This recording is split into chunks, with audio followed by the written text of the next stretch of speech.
Coucou les amis, c'est Sandra, j'espère que vous allez bien aujourd'hui, que vous êtes en pleine forme. Donc c'est Sandra Ganval, écrivain indépendant. Bienvenue sur ma chaîne YouTube. Donc sur cette chaîne, comme vous le savez, je parle d'écriture, des lectures, d'auto-édition. Je fais des lectures de mes propres livres, parfois de ceux des autres. Je fais aussi quelques chroniques et puis je vous parle un peu de temps en temps de mon parcours d'auteur indépendant. Donc aujourd'hui, c'est ce que j'ai envie de faire, vous parler un petit peu de mon parcours. Donc ça fait 20 mois que j'ai décidé de me mettre en disponibilité et de me consacrer totalement à l'écriture. Donc c'était une envie que j'avais depuis pas mal de temps et j'ai décidé de franchir le pas. Donc il y a 20 mois, quasiment 20 mois et demi on va dire.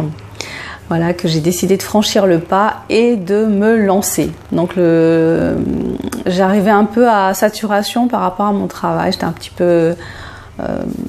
je m'y retrouvais plus, donc je me suis dit que c'était le bon moment pour faire une pause et puis pour me lancer dans un projet qui me tient à cœur. Donc j'ai toujours voulu être écrivain. En fait, c'est mon rêve de gamine. Donc moi, je pense que j'ai toujours écrit. Enfin, dès que j'ai appris à écrire, je pense que j'ai voulu essayer d'écrire des histoires.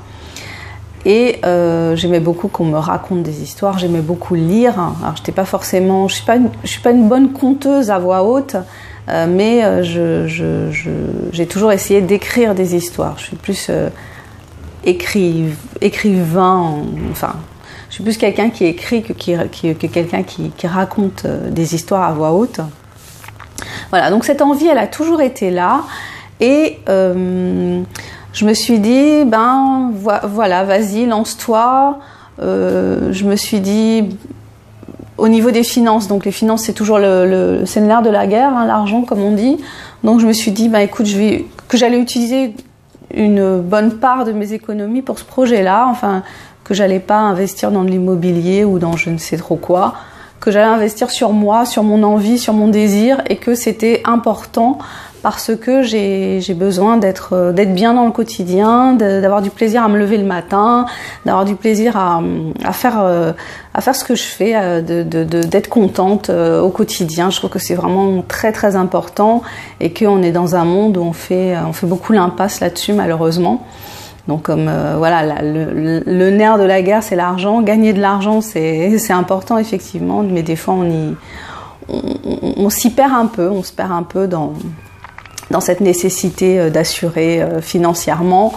On y perd ses envies, ses rêves. Souvent, on se dit c'est pas possible que je vive de ma créativité, c'est pas possible que je puisse gagner ma vie en faisant quelque chose que j'aime. Le travail, c'est bon, de par même son nom, hein, travail, ça vient de trépalium, il me semble, c'est un mot latin qui veut dire, je sais plus si ça veut dire torture, ou enfin c'est pas un mot qui a des racines très agréables, très positives.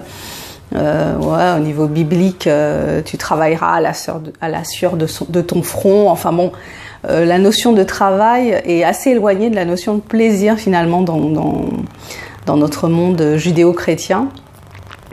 Et moi, j'ai envie d'être dans ce plaisir au quotidien, dans ce plaisir de travailler au quotidien. Et c'est ce que j'ai découvert, Oui, c'est ce que j'ai découvert. Je pense que je peux employer ce terme-là depuis 20 mois. Donc le plaisir de régler mes journées selon mon souhait. Les réunions que je fais, ce sont des réunions que je fais avec moi-même. Donc j'ai pas un goût très prononcé pour les réunions. Je trouve que c'est vraiment...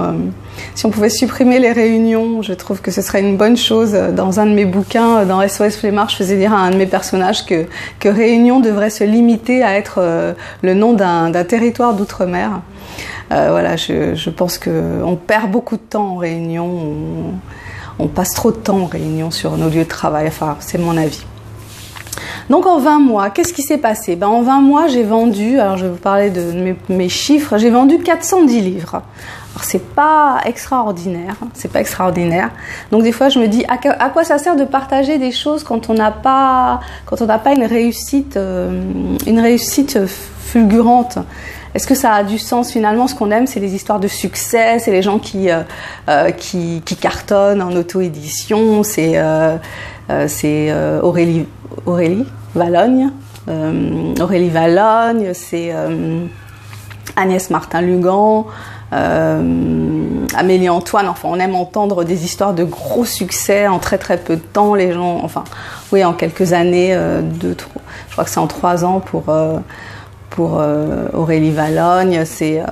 Voilà, c'est des succès comme ça qu'on aime entendre. Alors je me dis, est-ce qu'on a envie d'entendre l'écrivain lambda qui cherche encore sa façon de faire, sa façon de faire du marketing, dans les livres on se demande alors si ça se vend pas, est-ce que ça veut dire que c'est pas suffisamment bon, si ça se vend pas, est-ce que c'est un genre un peu trop particulier, est-ce que moi, je me dis, bon, peut-être qu'il faut rester dans le même genre pour arriver à percer. Enfin, il y a tellement de facteurs. Il y a aussi un facteur chance qu'il ne faut pas négliger. Un facteur arriver au bon moment, ça joue énormément. Bon, voilà. Moi, je me dis quand même, bon, pourquoi pas ne pas partager après tout. Je pense qu'on est nombreux dans ce cas-là. Donc, 410 livres vendus en 20 mois. La motivation est toujours là. Parfois, c'est un peu difficile, j'avoue. Il y a des baisses de régime. L'impression de donner des coups d'épée dans l'eau, de faire des choses qui servent pas à grand-chose. Voilà, mais j'ai posé mes petites pierres, comme j'aime bien dire, depuis 20 mois. Bon, j'avais commencé à les poser bien avant, puisque j'écris quand même sérieusement depuis 2011. Donc, à côté de mon activité salariée, j'écrivais quand même. Voilà, donc j'ai quand même 8 livres à mon actif. À partir du moment où j'ai pris mon rythme de croisière, donc j'écris un livre à peu près par an. Donc là, depuis que je suis en dispo, j'en ai écrit 3. Donc c'est pas des gros livres, mais bon, j'en ai quand même écrit 3. J'ai fait ma promotion, donc avec les difficultés que je peux rencontrer, parce que je trouve ça toujours c'est difficile, je trouve, de trouver la façon de faire de la promotion, de faire le marketing comme il faut. J'ai la plupart du temps l'impression de m'y prendre comme un manche, mais bon, je pense que ça avance malgré tout, que j'ai peut-être un petit peu plus de visibilité. Je me suis lancée dans des choses, dans des défis comme faire des vidéos, lancer ma chaîne sur YouTube, peut-être plus communiquer avec les autres auteurs, ce que je faisais pas forcément. Enfin bon, il y a des petits trucs comme ça. Je me suis fait coacher aussi pour arriver à être plus à l'aise pour parler de mon travail d'écriture, parce que c'était quelque chose qui était pour moi assez intime, assez secret. C'était quelque chose qui m'appartenait. En fait, j'avais un sentiment de propriété là-dessus, c'était mon truc. J'avais un peu de mal à partager ouvertement, un peu de faire savoir en fait aux proches que j'écrivais. C'est ma petite problématique à moi, voilà, c'est comme ça. Donc je vais continuer. J'ai la possibilité de prendre 3 années de disponibilité. Donc là, je suis dans la période où je dois renouveler. Je me demandais si je dois renouveler. En fait, je peux renouveler pour 6 mois à chaque fois. Je pense que je sais que je vais continuer. C'est encore possible. Donc je me dis, accorde-toi cette possibilité. J'espère qu'il va se passer quelque chose qui va me donner la pêche pour... on va continuer à avancer comme ça. Voilà, écoutez, c'était ça que je voulais partager avec vous, comme ça en transparence, mon projet de vivre de ma plume, mon investissement là-dedans, mes envies. Je pense que ça parlera à pas mal de gens.